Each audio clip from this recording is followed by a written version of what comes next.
Hi అండి, welcome back to Priya's kitchen. ఈరోజు మన రెసిపీ చికెన్ మునక్కాడ టొమాటో కర్రీ అండి. ఈ మూడిటి కాంబినేషన్లో కర్రీ ప్రిపేర్ చేసుకుంటే సూపర్ ఉంటుంది.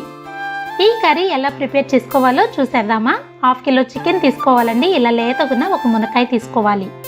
మీడియం సైజులో 2 ఆనియన్స్, 4-5 చిల్లీస్, 2 టమాటోస్, ఒక మునక్కాయ తీసుకుని బాగా క్లీన్ చేసుకుని అన్నీ ఈ విధంగా కట్ చేసుకోవాలండి.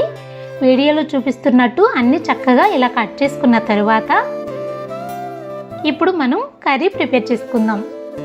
ముందుగా ప్యాన్ పెట్టుకుని స్టవ్ ఆన్ చేసుకోవాలండి. కొంచెం హీట్ అయిన తర్వాత కర్రీకి సరిపడా ఆయిల్ యాడ్ చేసుకోవాలి. ముందుగా కట్ చేసిన చిల్లీస్ యాడ్ చేసుకోవాలండి. కొంచెం ఫ్రై చేసుకోవాలి. ఇలా ఫ్రై అయిన తర్వాత ఆనియన్ యాడ్ చేసుకోవాలి. ఆనియన్ కూడా మంచి కలర్ వచ్చేంత వరకు ఫ్రై చేసుకోవాలండి. ఒక 2 నిమిషాలు టైం పడుతుంది. ఇలా కొంచెం ఫ్రై అయిన తర్వాత 2 రెమ్మలు కరివేపాకు యాడ్ చేసుకోవాలి. ఇవన్నీ ఫ్రై అయిన తర్వాత 1 టేబుల్ స్పూన్ అల్లం వెల్లుల్లి పేస్ట్ యాడ్ చేసుకుని పచ్చి వాసన పోయేంత వరకు బాగా ఫ్రై చేసుకోవాలండి. ఇలా ఫ్రై అవ్వాలి. ఇలా ఫ్రై అయిన తర్వాత మనం బాగా క్లీన్ చేసుకున్న చికెన్ ఈ టైంలో యాడ్ చేసుకోవాలి. చికెన్ మొత్తం యాడ్ చేసిన తర్వాత 1 నిమిషం పాటు బాగా కలుపుకుంటూ ఆయిల్లో ఈ చికెన్ని ఫ్రై చేసుకోవాలండి. ఇలా ఫ్రై చేసుకోవడం వల్ల అల్లం వెల్లుల్లి ఫ్లేవర్ అనేది చికెన్కి బాగా పట్టుకుంటుంది. ఇప్పుడు మూత పెట్టేసి ఒక 10 నిమిషాలు బాగా కుక్ చేసుకోవాలి. 10 నిమిషాల తరువాత చూడండి, చికెన్లో ఉన్న వాటర్ అన్నీ ఇలా ఆవిరవ్వాలండి. ఇలా అయిన తర్వాత మునక్కాడ యాడ్ చేసుకోవాలి. టమాటో కూడా యాడ్ చేసుకోవాలండి. ఈ 2 యాడ్ చేసిన తర్వాత ఒక్కసారి బాగా కలుపుకోవాలి. ఈ మూడిటి కాంబినేషన్లో ఇలా కర్రీ ప్రిపేర్ చేసుకుంటే చాలా బాగుంటుందండి. మూత పెట్టేసి ఒక 10 నిమిషాలు కుక్ చేసుకున్న తర్వాత కర్రీకి సరిపడా ఇలా కల్లుప్పు యాడ్ చేసుకోవాలి. కల్లుప్పు యాడ్ చేసుకుని ఒక్కసారి బాగా కలుపుకోవాలండి. మరి ఒక 2 నిమిషాలు మూత పెట్టి బాగా కుక్ చేసుకోవాలి.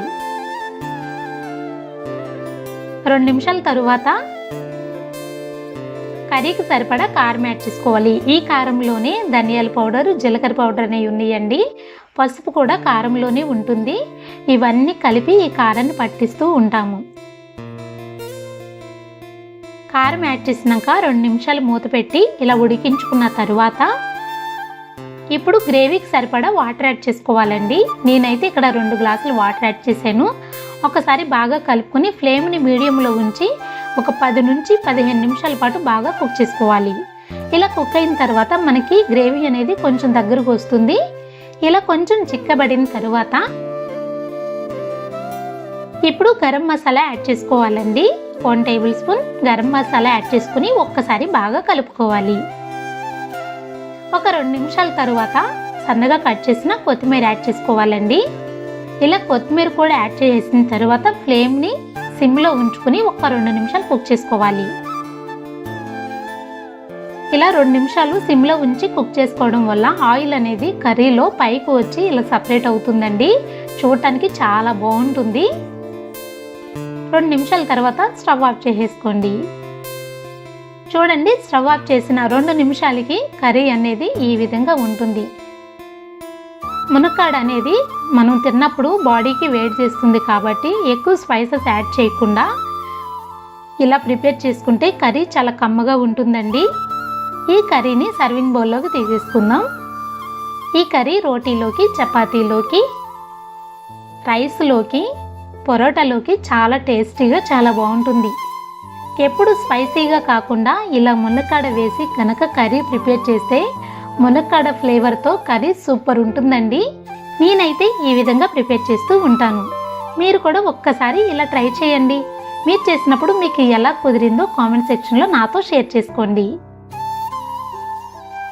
మరిన్ని రెసిపీస్ కోసం చూస్తూ ఉండండి ప్రియాస్ కిచెన్ని.